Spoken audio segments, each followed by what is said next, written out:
Matius bab 19. Selepas Yesus selesai berkata tentang hal-hal itu, dia beredar dari Galilea pergi ke Yudea di seberang sungai Yordan. Ramai orang mengikutnya dan dia menyembuhkan orang sakit di situ. Beberapa orang Farisi datang untuk menduga Yesus. Mereka bertanya, "Menurut hukum, bolehkah seseorang menceraikan istrinya dengan apa sebab jua?" Yesus menjawab, Tidakkah kamu baca ayat kitab suci yang menyatakan betapa pada mulanya Allah menjadikan lelaki dan perempuan? Setelah itu, Allah berfirman, "Itulah, maka seorang lelaki meninggalkan ibu bapanya dan bersatu dengan istrinya, lalu mereka berdua menjadi satu. Maka mereka bukan lagi dua tetapi satu. Apa yang telah disatukan oleh Allah, janganlah manusia pisahkan." kata orang Farisi itu. Kalau begitu, mengapakah Musa memberikan hukum membenarkan seseorang lelaki menceraikan istrinya dengan menulis surat cerai? Yesus menjawab mereka, Musa membenarkan kamu menceraikan istri karena hati kamu begitu tegar. Tetapi pada mulanya bukanlah begitu. Sesungguhnya, jika seseorang lelaki menceraikan istrinya, kecuali karena zina, lalu berkawin pula dengan perempuan lain, dia berzina. Para murid Yesus berkata, Kalau begitulah hidup suami istri, lebih baiklah tidak berkawin langsung. Yesus menjawab, Tidak semua orang dapat menerima ajaran ini, hanya mereka yang dikurniai keupayaan untuk menerimanya. Ada beberapa sebabnya seseorang itu tidak berkawin. Ada yang dilahirkan begitu, ada yang dibuat orang begitu, dan ada pula yang membuat dirinya begitu untuk mengabdikan diri kepada kerajaan surga. Biarlah ajaran ini diterima oleh yang mampu menerimanya. beberapa orang membawa kanak-kanak supaya diberkati oleh Yesus dengan meletakkan tangannya ke atas mereka serta mendoakan mereka. Tetapi para murid Yesus memarahi orang yang membawa kanak-kanak itu. Yesus berkata kepada murid-muridnya, Biarkan kanak-kanak kecil itu datang kepadaku. Jangan larang mereka, karena orang seperti itulah yang empunya kerajaan surga. Yesus meletakkan tangannya ke atas kanak-kanak itu dan memberkati mereka.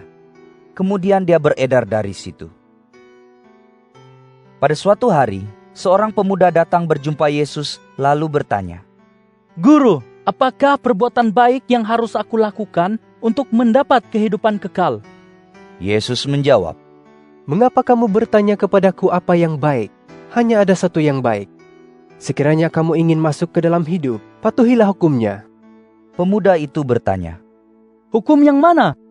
Yesus menjawab, Jangan membunuh, jangan berzina, jangan mencuri, jangan memberi kesaksian palsu. Hormatilah ibu bapamu, kasihilah sesama manusia sebagaimana kamu mengasihi dirimu sendiri. Semua hukum ini telah kupatuhi. kata pemuda itu. Adakah lagi yang harus kulakukan? Yesus menjawab, Jika kamu ingin menjadi sempurna, pergilah, jual segala harta bendamu dan sedekahkan kepada orang miskin, maka kamu akan mendapat harta di surga. Sesudah itu, datanglah dan ikut aku. apabila mendengar jawaban Yesus, pemuda itu beredar dari situ dengan duka cita, karena dia seorang yang kaya raya. Yesus pun berkata kepada murid-muridnya, Sesungguhnya, aku berkata kepadamu, susah sekali bagi orang kaya memasuki kerajaan surga. Aku berkata kepadamu, lebih mudah bagi seekor unta memasuki lubang jarum daripada seorang kaya memasuki kerajaan Allah. Para murid Yesus heran mendengar kata-kata itu, lalu bertanya. Kalau begitu, siapakah yang dapat diselamatkan? Sambil memandang mereka, Yesus menjawab, Hal itu mustahil bagi manusia, tetapi bagi Allah tidak ada satupun yang mustahil. Petrus menjawab, Kami telah meninggalkan segala-galanya untuk mengikutmu. Apakah yang akan kami terima? Yesus berkata kepada mereka, Sesungguhnya, aku berkata kepadamu, ketika Anak Manusia duduk di atas taktanya yang mulia dalam dunia baru, kamu muridku juga akan bertakhta menghakimi 12 suku Israel. Setiap orang yang telah meninggalkan rumah, atau saudara lelaki, saudara perempuan, ibu bapa, anak-anak, atau ladang karena namaku, akan menerima 100 kali ganda apa yang ditinggalkannya, dan akan memperoleh hidup kekal. Tetapi ramai orang yang terdahulu akan menjadi terakhir, dan yang terakhir akan menjadi yang terdahulu. Matius bab 20. Kerajaan surga seperti seorang tuan tanah yang keluar pada awal pagi untuk mengupah orang bekerja di ladang anggurnya. Dia bersetuju membayar upah sekeping wang dinar. Kemudian dia pun menyuruh mereka pergi ke ladang. Kira-kira jam ketiga, tuan tanah itu keluar lagi lalu melihat beberapa orang lain berdiri-diri tanpa berbuat apa-apa di pasar. Dia berkata kepada mereka, "Pergilah bekerja di ladang anggurku. Aku akan memberimu upah yang berpatutan." Mereka pun pergi. Pada jam ke-6 dan ke-9, begitu jugalah yang terjadi. Kira-kira jam ke-11 dia pergi lagi ke pasar dan melihat beberapa orang berdiri-diri tidak berbuat apa-apa. Dia menanya mereka, "Mengapa kamu membuang masa tidak membuat apa-apa kerja?" Mereka menjawab, "Tiada siapa mengupah kami bekerja." "Kalau begitu, pergilah bekerja di ladang anggurku," kata tuan tanah itu. Setelah hari petang, tuan ladang anggur itu berkata kepada ketua pekerja, "Panggillah pekerja-pekerja itu dan bayarlah upah masing-masing, mulai daripada pekerja yang datang terakhir hingga kepada pekerja yang datang awal sekali." Mereka yang bekerja dari kira-kira jam ke-11 menerima sekeping wang dinar seorang.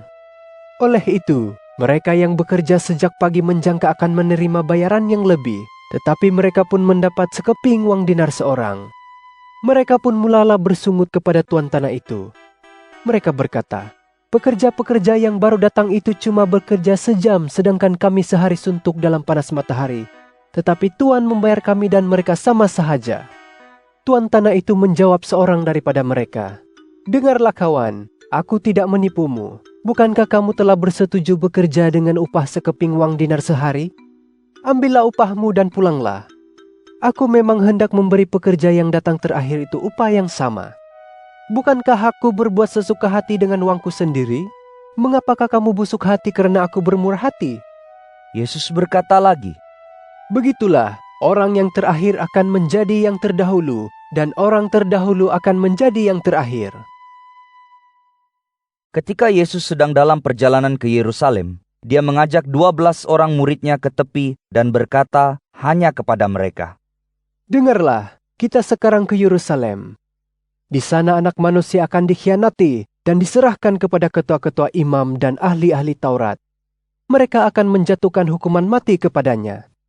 Kemudian mereka akan menyerahkannya ke tangan bangsa asing. Dia akan diejek, disebat, dan disalib oleh mereka.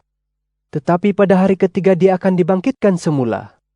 Setelah itu, istri Zebedius datang mendapatkan Yesus dengan kedua-dua orang anaknya. Dia bersujud di hadapan Yesus dan memohon sesuatu. Apakah permintaanmu? Tanya Yesus. Ibu itu menjawab, Berjanjilah bahwa apabila engkau menjadi raja, kedua-dua orang anakku itu akan duduk dalam kerajaanmu di kiri dan kananmu. Yesus berkata kepada kedua-dua anak lelaki ibu itu, Kamu tidak tahu apa yang kamu minta itu. Sanggupkah kamu minum dari cawan yang akan kuminum? Sanggup. Jawab mereka. Yesus berkata kepada mereka, Memang kamu akan minum dari cawanku. Tetapi untuk duduk di kiri dan kananku, bukanlah aku memberikannya, tetapi tempat itu milik mereka yang telah disediakan oleh Bapakku. Apabila 10 murid Yesus yang lain mendengar perkara itu, mereka marah kepada dua orang saudara itu. Oleh itu, Yesus memanggil mereka kepadanya lalu berkata, Kamu tahu bahwa pemerintah bangsa asing memerintah rakyat dengan kuku besi, dan orang besar melaksanakan kekuasaan ke atas mereka. Ini tidak harus berlaku dalam kalanganmu. Sesiapa yang ingin menjadi orang besar dalam kalanganmu mestilah melayan kamu. Sesiapa yang ingin menjadi orang yang pertama dalam kalanganmu haruslah menjadi hambamu. Demikianlah anak manusia juga datang bukan untuk dilayan, tetapi untuk melayan dan untuk menyerahkan nyawanya sebagai tebusan bagi ramai orang. Yesus meninggalkan Yeriko bersama murid-muridnya. Ramai orang mengikut mereka.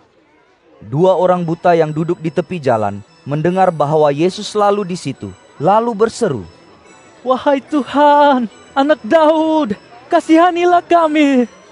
Orang ramai memarahi mereka dan menyuruh mereka diam.